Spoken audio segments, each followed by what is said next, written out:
would just put it on the paper and throw it away, and it just kind of put my feelings into that shit. So I kind of been, it's kind of showing in my freestyle, because once I say it, it's gone.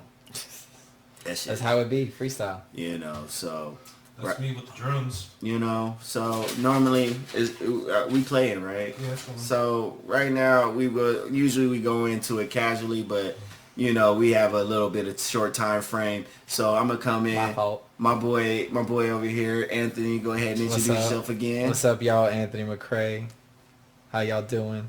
Go ahead and give your handles out and stuff. Before, you know. IG, you can find me at Anthony_McCrae, MCRAE, and another underscore at the end. You can do the same on TikTok, but add the number 2. And find me at Facebook at Anthony McCrae 429. Nice. And I'm one of the co-hosts of the Road Less Taken, Petty Rich. Today we're gonna go into something along the lines of, we're gonna revisit boundaries, because I've had some recent experiences, and we're going to actually further elaborate on that with my other co-host, Moman. But for right now, we have a special guest, Anthony, and I felt compelled to kind of, you know, reach out on the matters of, you know, people's personal presence around you, right? Mm-hmm. You know, we're in a time now where, you know, we as men, we consider ourselves very logical, etc., etc. And we have our expectations based on the experiences that we've garnered, right? Mm-hmm. And a lot of the times we let things we let things operate according to those things. And sometimes we get so caught up in those systematic ways of living that we overlook the things that we don't consider, which is our feelings. Mm-hmm. You know what I'm saying? And my thing is that, how do you, as a man who's masculine, who's confident in his manhood, establish emotional boundaries? How do you tap into emotional intelligence to know beyond the objectivity that somebody is not necessarily good to be around you? Well, first, it's a multifaceted answer, but it starts with, for one, how do they make you respond? Do they bring back old triggers? Are you aware enough to even be conscious of those triggers, right? If someone can talk to you a certain way and make you feel a certain way and trigger something in you, can you recognize that, right? Mm-hmm. So that demonstrates one level of emotional intelligence. And then the next level is, how do you respond with knowing that, if you are aware of that? Your response is everything. Things happen to people, things happen to us as men, things happen to women, but it's not necessarily what happens, it's what you do with what happens, how you transmute that. So a lot of my ability comes from being aware of where I came from, what actually causes an emotional stir, and then how do I navigate that? So now, in the regards of boundaries, right? Mm-hmm. And we all talk about how we speak on, a lot of times when I hear boundaries in Southern California, they speak on how people address you, and you know, not letting people necessarily take advantage of you outside of what you are willing to give, etc., etc. But we never consider the boundaries of how we feel. Is this person going to constantly make me feel insecure, or make me feel these negative feelings that conjure up in myself, or am I going to thug it out? Right? Am I going to sit it out and just let this stuff happen? And then how do you know when it happens, right? There's so many ways in when it's regards to emotions, right? It doesn't necessarily have to be the words they say. It can just be from touch. Right, and it doesn't even have to be sexual. It could be a hug. Mm-hmm. It can be a simple massage. Mm-hmm. It can be just something. It can be something less intimate than sex that can actually tie you to negativity or things that you necessarily wasn't previously exposed to, right? Right. You know. So my question is to you is how do you use your own personal discernment to regulate who engages you, and how do you do that based on the level? So what I mean, I know it's a long one, but I want you to answer it from like family to like friends to female friends, because I feel like that's a different dynamic from your male friends, of course, and then your lovers. So just go ahead, whichever order you feel most comfortable with. Well, I mean, I'll go in the order you started with. So yeah, for family boundaries, I regulate the boundaries with family based on what I've seen, right? So first, everything I do is based on, I start with observation, Then I go into trying to comprehend why they have those emotional stirs, triggers, or responses, trauma responses, right? But at some point when I can also observe that within a family dynamic that something is getting communicated, but it's rejected and it's almost disregarded by the family member who is the perpetrator, right? Right. I've noticed that a lot of the older generation and a lot of the newer generation, they've came from the same dynamic, right? So it creates this perpetual cycle of victimhood, victimization, trauma response, like that fight or flight type of thing, survival mode, right? And so they end up not taking accountability. I'm not trying to interrupt you Go ahead. because I know I just asked you a big question, I but know. I want it from a perspective of you, because the thing is that we're not going to necessarily understand the machinations, thoughts, and Okay. whys and hows. I feel like those are semantics to how you establish your boundaries Okay. against the unknowns, right? Okay. So there's a lot of times where your family members are just going to come at you with unknowns, things that you can't readily understand, Okay. and why you feel the way you feel when they're around. How do you go against that? Okay. The unexplainable. Okay. So then I rely on a lot of intrinsic knowledge with that. So there have been a lot of things. Obviously, I think it's human nature to comprehend right and wrong. I feel like we have the ability and competency level, at least when it comes to the subjectivity of right and wrong, we have the ability to know right and wrong without being told it.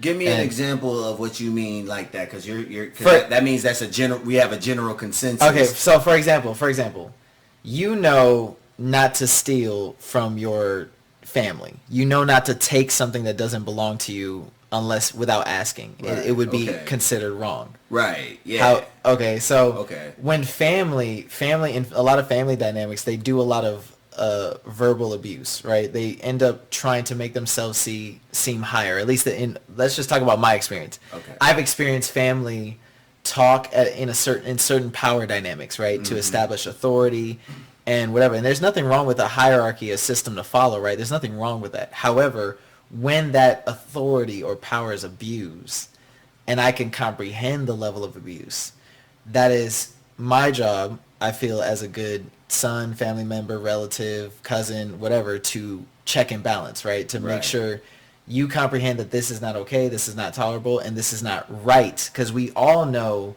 that you shouldn't talk poorly to people you love or care about. You shouldn't try to either emasculate the man or make the woman feel inferior. You shouldn't do certain things. And when a family member perpetrates that, you check it. And so if they continue that same repeated offense and behavior, that's when I start regulating a boundary, what I'm not going to tolerate. Because now you've been informed and it's been well communicated to you without any type of like hostility. At least I don't communicate hostility to people. I don't reciprocate the level of disrespect or the level of, name calling I've mentioned with you multiple times. Let's take 2 steps forward. Okay. Because family and friends, I feel like, are a bit of a warm market, right? Okay. Because we grow with our friends, we grow with our families, we learn the things intrinsically, so we can really tap into, our cumulative knowing of these people to make better decisions on how to engage them based on how much we love them, right? Because we all got family members like that. But what I'm talking about are the people that we don't have much intrinsic knowledge of. People that we don't readily see all the time and don't have that building like we would with a mother, a father, a brother, a sister, or a good friend. The bond. The bond, right? I'm talking about general people in your life that you're starting to build up with. You don't have a great idea of them yet, but one day or another, or 1 year or another, you see them again, and then this feeling comes over you, bro. Okay, yeah. Of something that doesn't really match or align of who they are, and it starts invading your personal emotional boundaries, bro. I immediately communicate it. I always communicate right off the bat. But how do you communicate something that doesn't have like words to it, right? You don't feel good, right? But like, it's just like this conversation, right? We're having this conversation and you just start having a dreadful feeling. How would you communicate that? Well, first, I need to see if it's just a feeling that I'm having today or if it's a consistent feeling with them. No, see, that's not what I'm talking about. But I need to know, you know what I mean? But what I'm saying is that can happen, but I'm saying like in the sense of what if this one conversation, right, Oh, just triggers. just offsets you completely? Complete- Like, what okay, if there throws is you- no, what if there is no next time? Oh yeah, I've definitely had those type of conversations. Right, and so how do you communicate that on the first time, right? Like, this is our first time having this deep introspective conversation. I've given you no kind of objective reason to reject anything about Right, me, okay. but something that inside of you makes you very uncomfortable. It makes you very shiftless, and you just don't like the general vibe of what I'm about for some reason. The first thing that I do in communication is to first not point the blame. So I don't try to make it like they're problematic. I try to first talk to them. I let them know what I'm receiving from them. Then I ask them, why are they giving that to me? Why are they projecting it? Is it coming from what I'm saying, or is it coming from something else? I make it more of a question after I state what is happening. So, and then but if I realize that they're non-receptive and non-communicating, then I realize that there's no point in communicating, because at that moment you're actually talking to someone who actually doesn't care about what you're trying to say. There's something beyond the conversation. Yes, there's something beyond the conversation. A lot of it comes from projection. Okay. A lot of things come from an internal battle that they haven't fully dealt with, or they think they've dealt with. Because there's a lot of people that think they fake healed through things. They fake healed through things instead of actually put in the time and work consistently. So if we're in this conversation and you address this feeling, right? Like, hey, I'm enjoying this conversation, but the feeling is kind of off. Let's say you communicate that, right? And I'm like, I'm good, right? I'm just chilling. Hey, I don't understand what you're meaning, but let's try to continue, right? And I go, mind you, I have not changed in any way objectively, but the feeling doesn't go away. Even after you have addressed your uncomfortableness, do you thug it out, or will this escalate? Will you see yourself out? No. How would you proceed? Never. I would never escalate, because I don't believe in arguing. I know not to argue and escalate my own my own discipline and my own temperance, right? My ability to control myself, and I don't try to provoke other people. Okay. Right? But I'll try to actually ask a question like, hey, this feeling's not going away. And usually, because I'm very controlled and calm. So I notice that if I get a feeling and it's not going away, I know it's not coming from me. I won't say, I can feel that I had a great day. I know I had a magical day. I took care of this, did this, right? I choose certain emotions. So you line up your own day to make sure it correlates with the feeling. I line up myself, and I know how to feel because of the things that I do with myself. Right. Okay. So if I have a feeling that is more on the negative side, I start being like, okay, this came out of nowhere. Where am I at? I start assessing things. Well, I didn't have a bad day. I didn't talk to anybody. And then I start asking the person, like, hey, have you had any like problems today, or like did anything happen? Because like there's this feeling that I'm getting, but I don't know where it's coming from. And I'm a very intuitive and person. I have empathic abilities. I can like receive energy, right? Well, mind you, I'm in a good place. I'm doing good. Ain't nothing wrong. Well, I mean, but you know, ain't nothing wrong. I'm here. I'm talking to you. I don't understand the discomfort, but I'm okay. Well, I mean, is there anything else you've been carrying before coming to talk to me? I mean, now you're going beyond the scope of what we're doing now. So why do you feel, again, these are things that I'm not saying, because the average person is not going to be like that. Well, of course, yeah, you know what I'm saying? Like, I'm just saying, though, just to humor this conversation along, right? How would you, again, because there's going to be people out here who deal with these things, right? People out here who are going to be one day feeling like $1 million. They engage with somebody who is inconsequential to their life, right, and offset them, and they're not going to know why, and they're going to be beating themselves up and not realizing they need to establish better boundaries. That's why I speak on this. This is why I'm pushing the billet for you. Like, it's like, okay, nothing on the surface is wrong, so how do you proceed? Even after you've spoken it.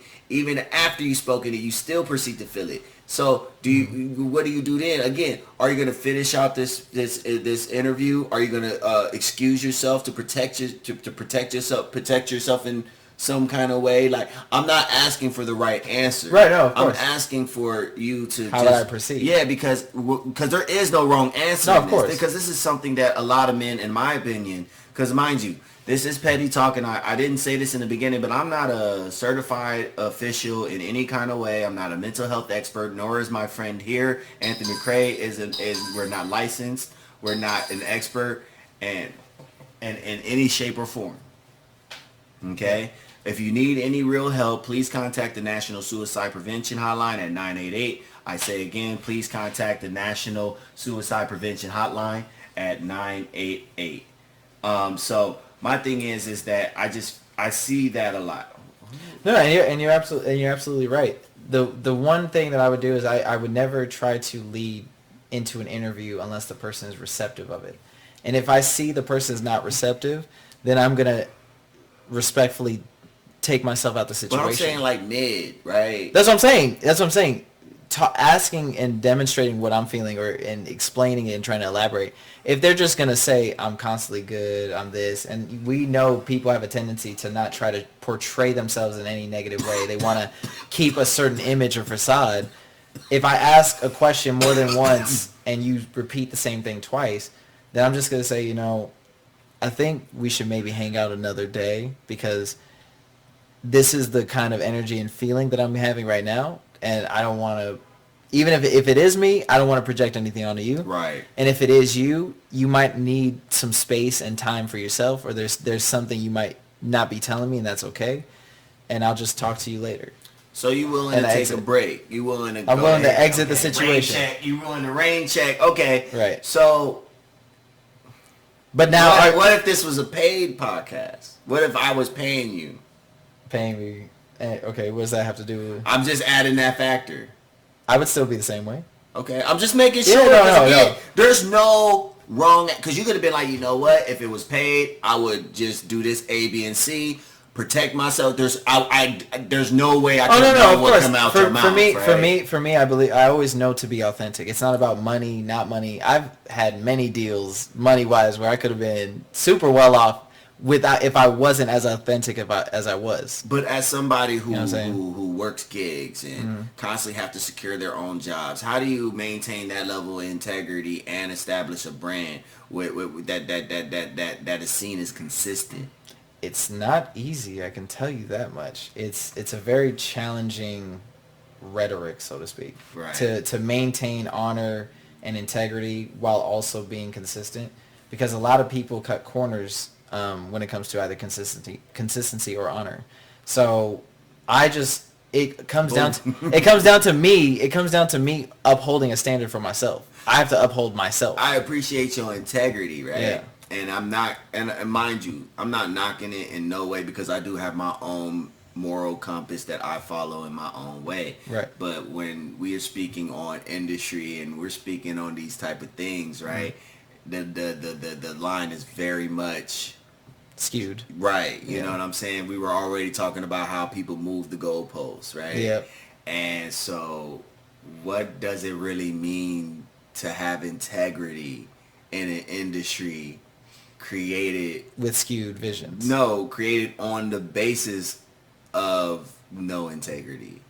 You know what I'm saying? Like, everything is literally on the table when it comes to an industry like this. Not in the sense of bad, just literally everything's on the table. It comes down to me making a choice. Making a choice for me, what I value, my moral standing, and yes, even spirituality. Right. Because I also don't want to taint my own spirit with other choices of dishonorable actions. Right. You know what I mean? Yeah. Or moving in an ill-intended fashion, or a lack of morality, right? Right. So I'm not that person. I wasn't designed to be that person. So I choose, because it's easy to make a different choice or play the victim game. I make the choice to do the harder, the path less traveled choice. You know what I mean? To be someone who the worst thing you can say about me is that I was honest. Are you content with the notion that your integrity may be your ceiling? Of course. You know what I mean? That's the choice I made. I mean? That's the choice I made. Like, it's not a bad or a good thing. It's just we have to understand that our integrity, our compasses, the way we live, are going to lead us to our respective limits. Now, I also comprehend that my integrity could also be the ceiling for many facets, but it also could be the door to another. So I don't believe the ceiling is limited just because other people or other factors say it's limited, because there's always still another way around. But what if that door isn't to modeling or acting?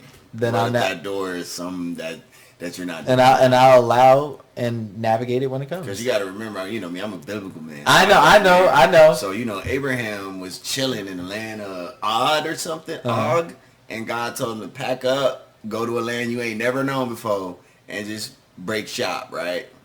And So you willing, and so the reason why I bring that up is just like, you're saying that certain things, what I see as a roof, you see as a door closing and one opening. Yep.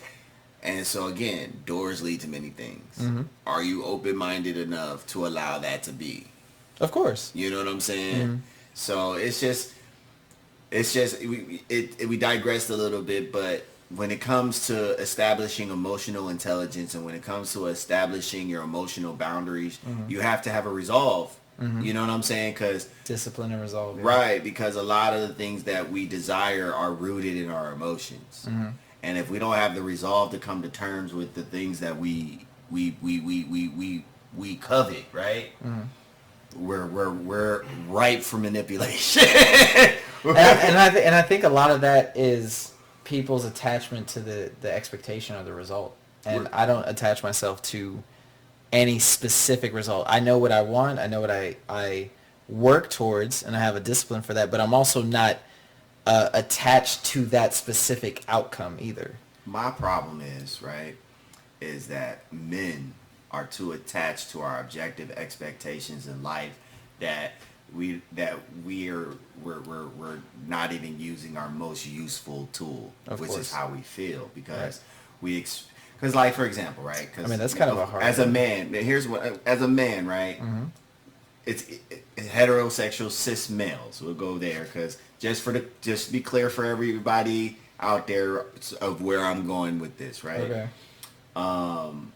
We talk a lot about women, right? With these red pills, these Andrew Tates, Kevin Samuels, Fresh and Fit, Abba and Peach, etc., right? And they all talk about the expectations of a man and a woman, but they never regard the feelings, how they feel. What, you know, how do they feel doing the things that they do to get where they are, right? Whereas following what you feel tends to lead you to where you want to be, whereas, you know, we're caught up in this idea of objective accomplishments. I did the A, B, and C, so I expect D.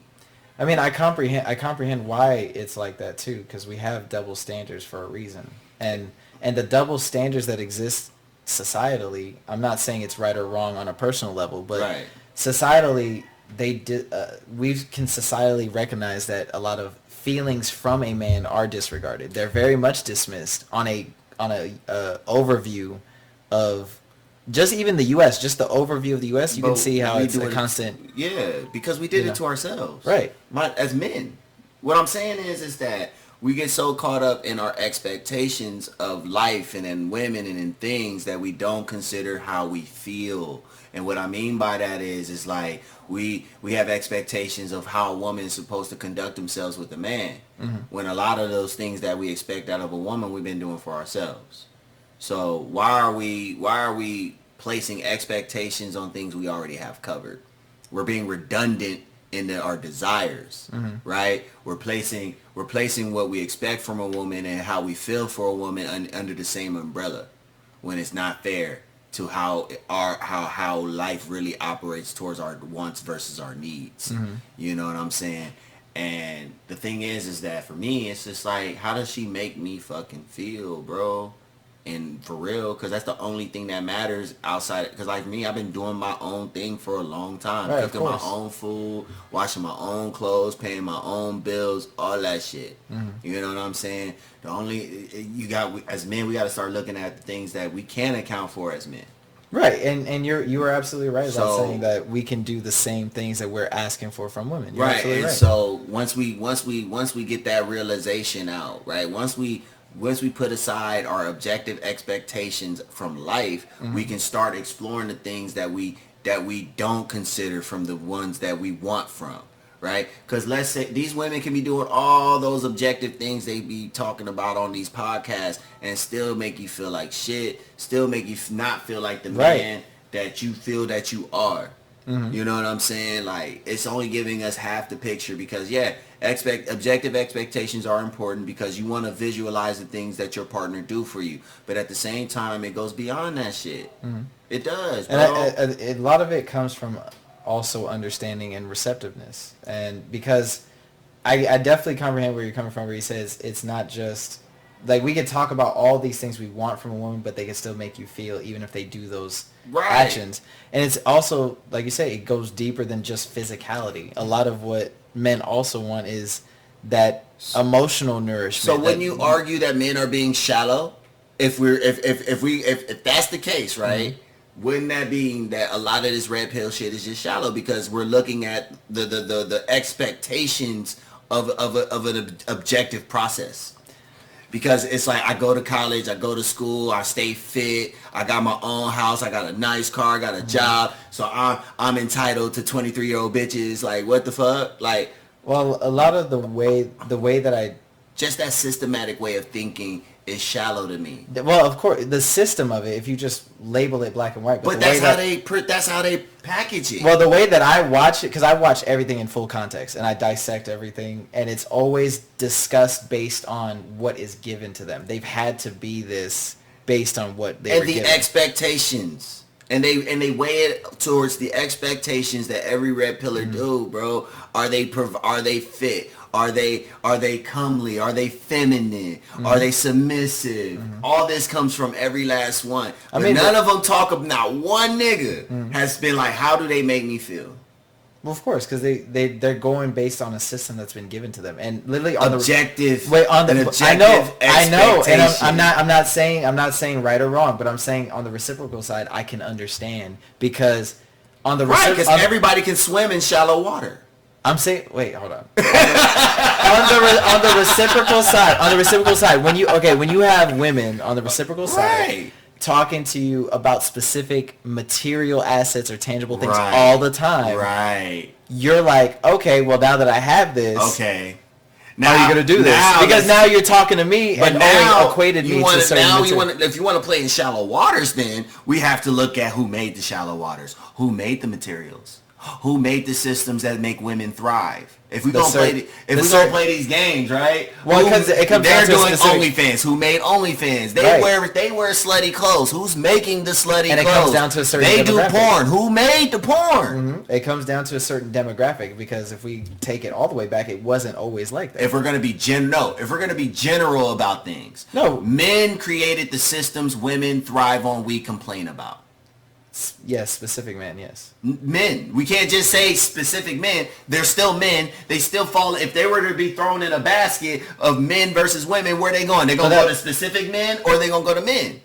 They're going to go to men. So what I'm saying is that we cannot complain about the very things we as men created. But it's also an issue to equate every man to some men's problems, just like it's an issue to equate every woman I'm not talking about specific men. I'm talking about men created the systems. We can't be mad at systems that were on the foundation of manhood. Right, but I'm saying that the man that created the systems are a specific demographic because the men that came before that system were not creating manhood, all based on manhood, bro. That's all I'm saying, bro. Okay. It has nothing to do with specifics. It has everything to do if we're going to go on generalities.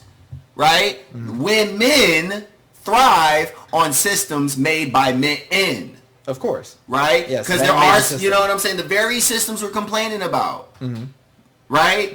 That's all I'm saying. So, so how do we find a solution if that's the case, right? How do we get over something that was created by the very thing that we are? We have to tap into something we reject. How we feel about shit.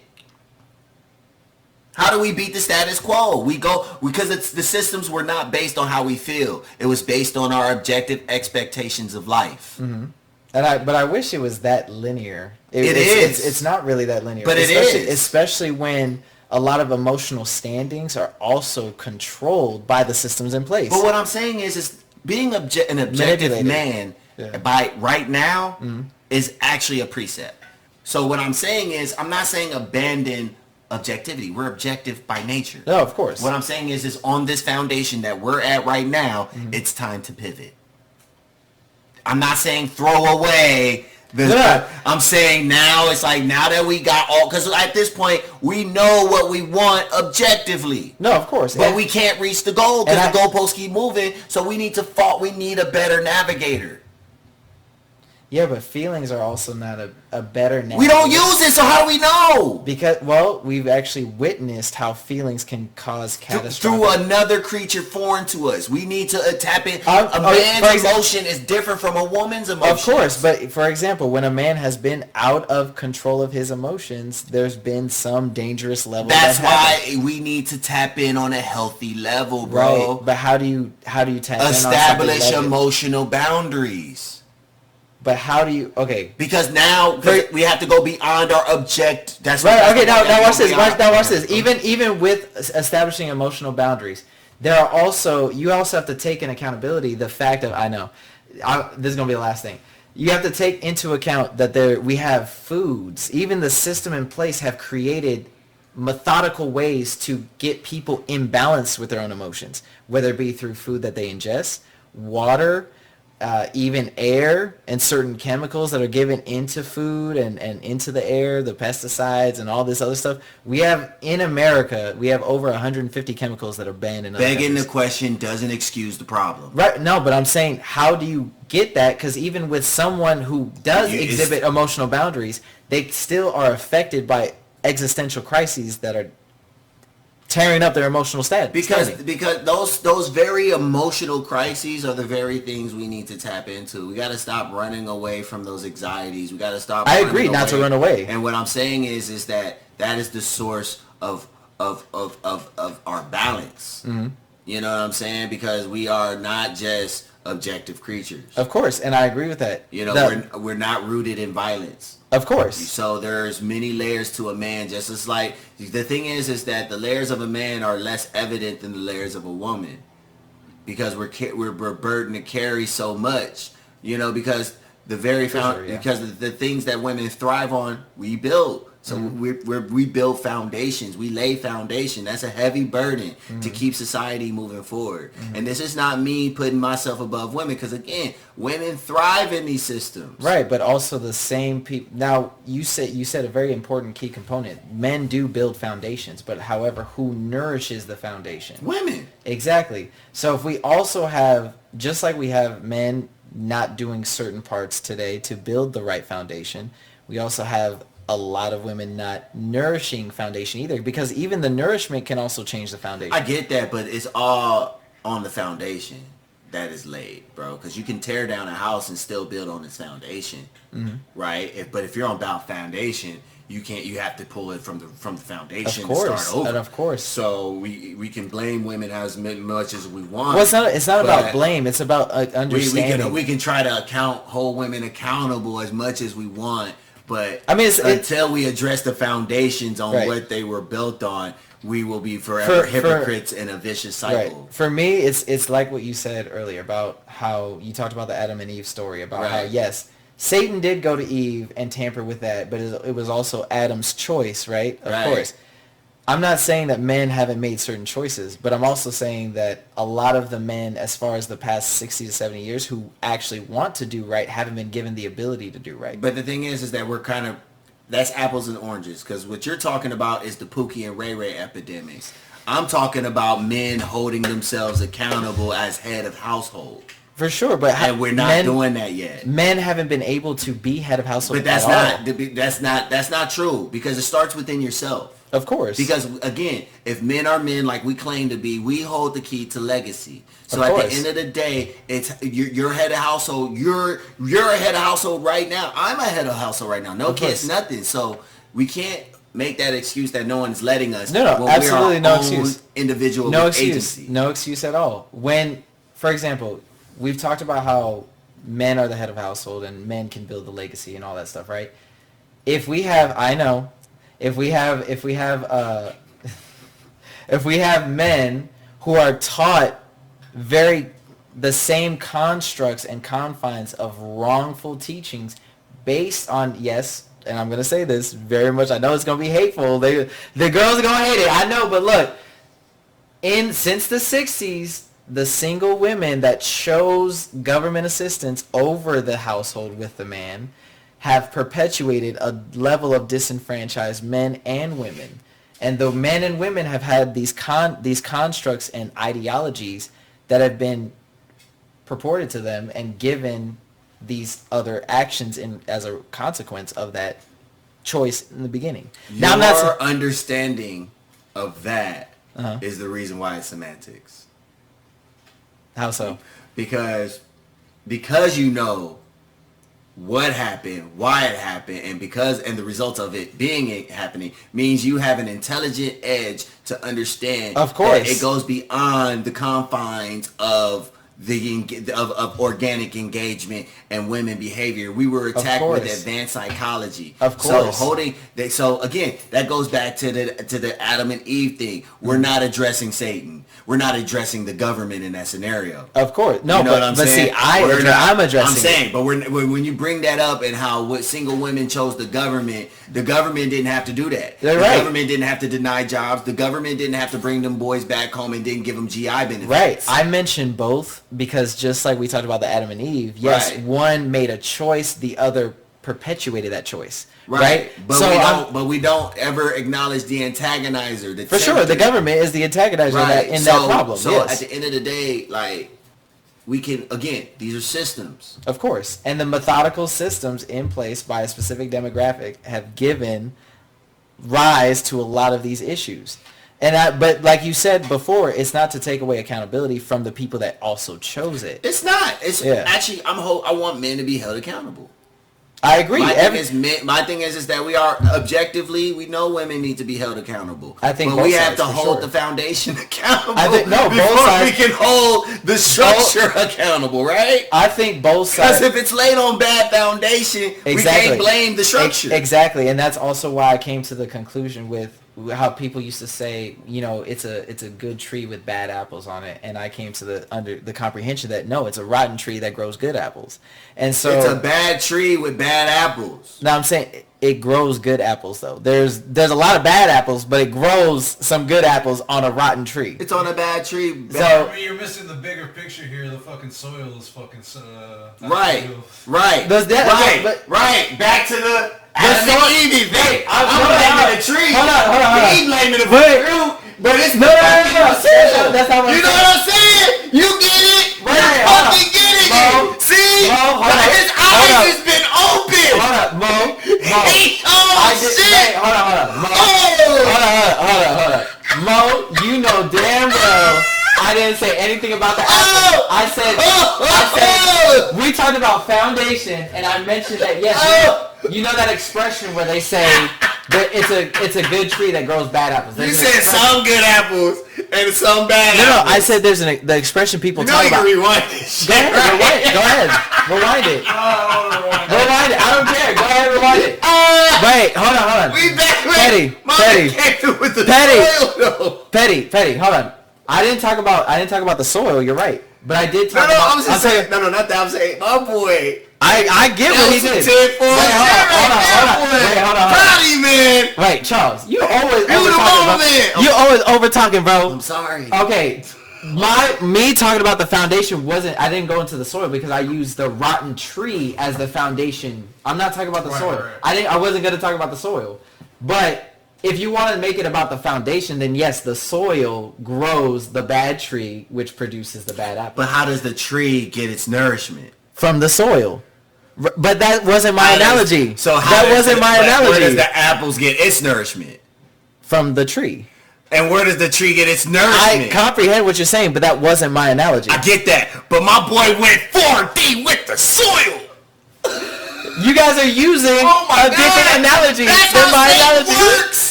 That nigga didn't even consider the soil. Oh my God! Now I'm compared to Satan. We're not you. No, not you. that was my analogy. But I'm saying, bro, I get what you're like saying. think about that, like, bro, that was why my mind is a little. I get what you're saying. I wasn't even thinking about the soil. First of all, I agreed with him that the foundation. I agree with y'all about the foundation. But my analogy was based on the tree. I get that. That's what I was making the analogy based on, which was the foundation in my analogy. I get you. You get what I'm saying? Right. Okay. But the hidden hand is the soil. The soil, yes, the soil is the foundation. Yes, which wasn't nurtured properly. Yes, I get it. But in that analogy, I made the tree the foundation. Okay, really that's bad. fine. Really in the that's back. Fine. Okay, my point is just like I agree with you about how yes, Satan did that or the government did that. We also still have the choice. And now the soil. We still have the choice to choose. Because that's what we were given free will for, right? Yeah. To be able to learn and be discerning and follow the commandments and the. So why are men so mad at women based on the choices we make? Men mad at women for the choices we make. Women are only taking advantage of the choices we make. Cause back to the Adam and Eve story, right? If Adam didn't partake in that shit, we would have a whole new Eve. You're right. That was a choice. Right? That was a choice. So why are we getting mad at people when we got the choice to? Because a lot of people, like you said, choose victimizing. Because we don't have any emotional intelligence. And I do have to go. But I have to go. And on that note, thank you, Anthony. I really appreciate you coming on. I'll be back again. You have a good time. Again, get everybody. This was Anthony McCrae. This was a special segment of Petty Talk. We about to go into the real stuff. Not Petty Talk. The road less taken. We going into the real stuff in a moment. Peace out. Oh shit. We back. You know. I'm back. You know, Mo Man back on the scene. You know what I'm saying? I was waiting to make my proper entrance. I figured that solar remark was the perfect cue. Yeah, that's soil. You know, because it's like it's the unseen hands that we tend to ignore when it comes to the source of our problems. You know, and that's how proper discourse is made, right?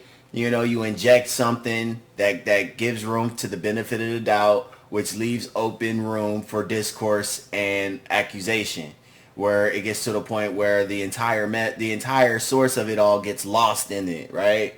Like women want to talk about men and men want to talk about women, but we don't want to talk about the very systems that divide us, right? Like we want to talk about women in a society built by men, you know what I'm saying? And it's just like, and it's vice versa too. Women complain about men, but utilize this very systems that these men exploit them, right? So it goes both ways, right? We need to start looking inside ourselves. We need to start looking at the sources in ourselves to really overcome the barriers that we believe to be held back by in society. Right. You know what I'm saying? And as men, you know, since this is the road let's take in, I'm Petty Rich, and this is Mole Man, what's up? And you know, and we're here yet again. But you know, my thing is that we have to kind of take some steps back and do some introspective in ourselves, right? Because as a group, we have little control on what men do. But as a person, as a single man, we have every right to change how we feel on things. And we need to start acknowledging how we feel on things, you know, because like I was telling Anthony earlier, we kind of land on the objective expectations of people, of what we expect from our parents and our siblings and our friends and our lovers, right? We get to it to the point it becomes, you know what I'm saying? Blinders on. So without our feelings on the matter, we throw away our discernment on matters, right? Because people more than some people tend to have underlying objectives when they're dealing with you, you know, and your feelings and your intuitions. Those things are the things that get you by when your logic fails you, when you can't explain why these things are not going right, and your feelings be like, you know what, it's not for me. You know what I'm saying? Like, think about those situations where walking away could have just changed so much in your life. You ignored that feeling because of something going on with your logic and how you expect to be treated. And that overrode that gut feeling, and now you in some bullshit, right? Yeah. Like, I've had to recently look at that. Like, I haven't been, like, honestly, now I've been walking away more, and I've realized how much more I've saved. How much time I've saved just not blowing up. Really considering how I feel versus how I expect people to treat me. I feel like I'm tired of being made a fool of. I'm tired of people pushing my buttons and getting these reactions they expect out of me. That's what happens when you get acknowledgement to your feelings. You know what I'm saying? You get more control. You become more grounded in the things that you want to do. And it's easier to block out the bullshit. Because it takes a little bit, bro. You don't got to have sex with these girls. You don't got to be too intimate with these people. You just have to be within a general proximity. And be open enough to intake that bullshit. And watch how much it offsets you. You know what I'm saying? It's real. How you feel on matters is real. Mm-hmm. How people affect you in your life is real. No matter how inconsequential you think they are in your life, if they don't make you feel a certain type of way, you need to see yourself away from that. Because it's so easy and it's so fragile how someone could offset you, bro. Especially if you're not in the best mental state. Protect yourself. You know what I'm saying? Your feelings matter just as much as your expectations. If they don't align, then you need to go ahead and find yourself out that line. Straight up. But I wanted to talk to you. Yeah. Because I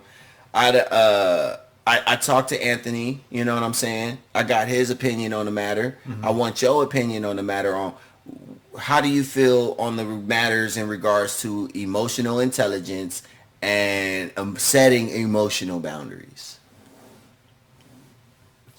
They were two different aspects of myself. I had to learn how to, manage, how to be comfortable in dealing.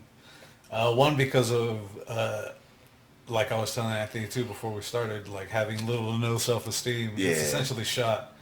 And I would willingly just hang out with whoever, regardless of what bullshit they had going on in their life and like how that would affect me, because I'd be surrounding myself in their environment and, their attitude, their demeanor, etc.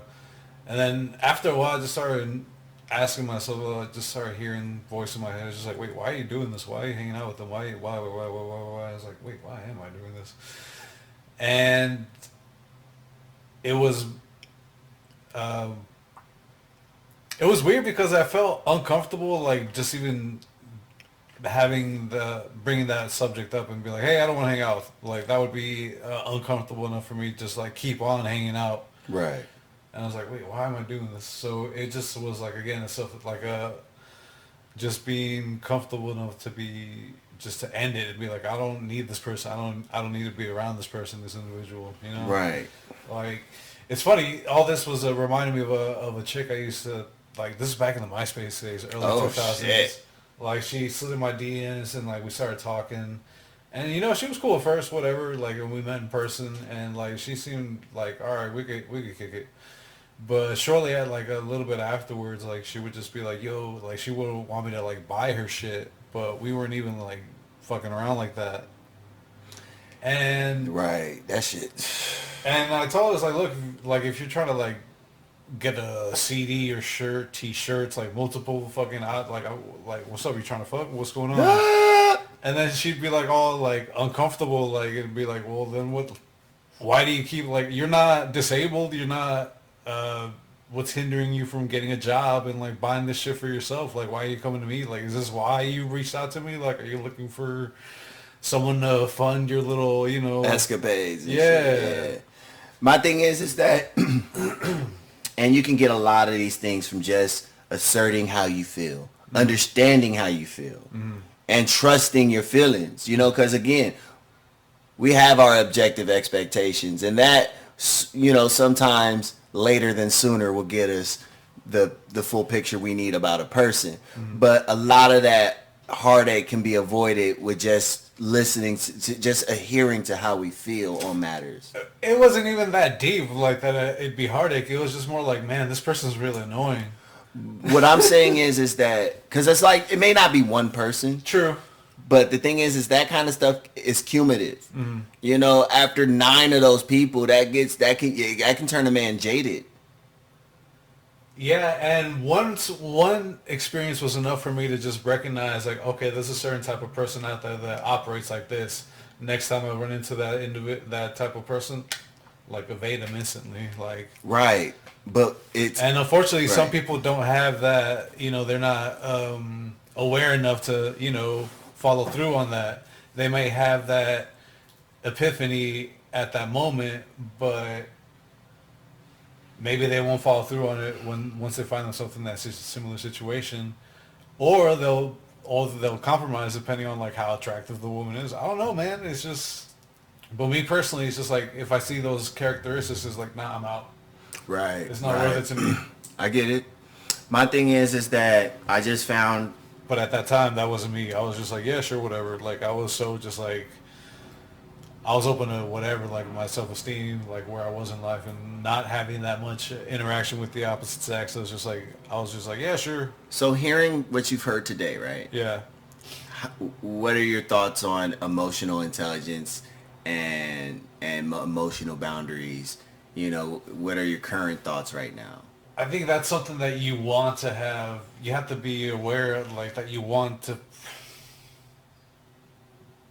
like having the boundaries and having the emotional intelligence. That's something that you practice. Yeah. That you have to get good at. I agree. It's not Rome wasn't built overnight, so I get you, man. And Like, some people are uncomfortable with that. Like it's one thing to be like, I want X, Y, Z. Okay, but in order to do that, this is what you have to do prior.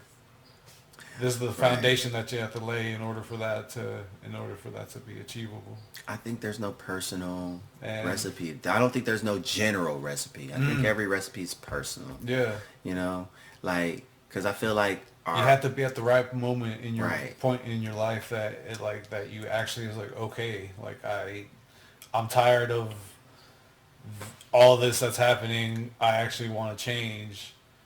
I need to hold myself accountable, and it's gonna be uncomfortable because like you've been living your life a certain way, and now you're gonna have to do everything, break all the habits bad that got you to that point, and I mean, you yeah, you're right. sometimes you're fighting like a muscle memory, or like sometimes like it's a mental emotional Yeah, a thing, mental block. and that can physically hinder you. Like it's, to some people it might seem foreign, but like until you find yourself in that headspace, you could totally like relate and understand like how you could feel physically hindered from something that's like you're feeling up here. Yeah. But like, think about it like this, right? When you get resolve or determination or ambition, right? That's an aspect of your emotion being used in a way to drive you, right? But what if we used it for our general discernment, right? Rather than, because the thing is that we try to blanket a lot of our aspects under the notion of intelligence, objectivity, and reason and logic, which is, objectively true because that's the type of creatures we are. But I feel like in order to navigate and to overcome the paradigms that are constantly changing around us, we need to tap into an aspect rarely tapped into in a way that we've never tapped into it for. You know, we can't just tap into it for our ambitions because ambition has been automated. You know what I'm saying? We can't tap into our purpose because our society is shaping us into a singular thing. So it's one of those things we have. Our feelings are unique to us, right? It's almost like our DNA, right? Everybody has a unique DNA structure, Right. and everybody feels uniquely different. But people think generally the same. It's because we've been programmed, man. The only thing, but we ain't been programmed how to feel. So why not tap into our rawest aspect to find our truest self? Like think about what I'm saying. Like we send memes to each other all the time. How many times have you sent? How many times have you been sent a meme you've already seen? It's happened a few times. Right, but how many times has someone told you how they feel though? I mean, those instances are rare, few and far between. Right, because it's a raw thing to talk about. It's outside of people's norms because not everybody experienced the same feelings because it's unique. Not the experience, but how they feel about that experience is unique. Because you can't feel the same way someone else is feeling. You know, y'all might think the same, but y'all might not feel the same way about it. Yeah. Process it differently. So why are we tapping into something that's unique to ourselves? Our feelings are one is just as unique as our eyes and our DNA. Right? Yeah. So why don't we tap into it as men? What makes it so weak? When you see, because there's a stigma, right? But we see tapping into our feelings, into our emotions. But emotions have caused wars, have killed hundreds, if not thousands. Think about this war going on right now, emotionally driven.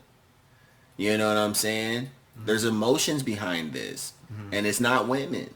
That's what I'm outside of that point. That's all I'm talking about. I have no comment on any of that. I just want to just give a current example on the raw destructive power of a man's emotion. Right? So we can't call it weak.